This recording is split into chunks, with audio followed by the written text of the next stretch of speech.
Ted, I mentioned it. Bill Goldberg is on the rise during this period, and we all know that 1998 is going to be his greatest year in wrestling. He feels like a guy that Bill Watts would have absolutely loved. What did you think of Bill Goldberg? Goldberg was, I liked him. Yeah, I mean, like he wasn't really, again, a great wrestler per se, Nope. but he had charisma. Now, let me ask Ted, because this is something I've seen come up a few times. Uh, Charisma over ring talent. Why is that like a thing? Why does charisma get you over with fans above the cool moves and being a talented Okay, wrestler? I'll put it to you this way: you can go out there and have a perfect match, Oop. but you may be really boring.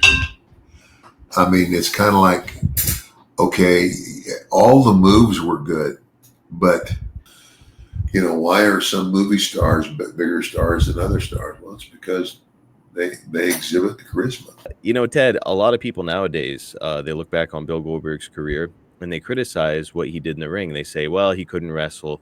Oh, he was dangerous out there. And I think that there's arguments to be made that both those things are true. However, by the criteria that you and I are laying out here today, with charisma and connection with the audience being so important, 1998, Bill Goldberg is the best wrestler in the world because nobody was connecting with the audience the way that Bill Goldberg was. Yeah, and that's what it is. It's like it's like basically, I guess they were saying that he really wasn't really good in the ring or something.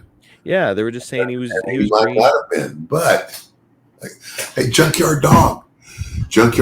Oh my gosh, you weren't going to go out there and have a down on the mat and sit out and you know wrestling. You're going to go out there and have a fight, and it's like I would do everything I could to get heat on him. But buddy, when it was time for that comeback, I can still see him cocking his head back and kind of barking like a dog. And here he comes, and they loved him. They loved him because of the charisma. You Yep. know, then yeah, if you don't have any charisma, forget it. Yep. Most important factor in wrestling. Yeah, or Um, any form of entertainment. Absolutely. Absolutely. You can get by on charisma in any form of entertainment without much other skill. Okay, but now I'm not talking about other like sports. Oh no, no, You know, entertainment. football, basketball, all that stuff. You better be damn well good if you can do that because you can't fake it. That's right. Nobody's trying to help you out there on the court. Yeah.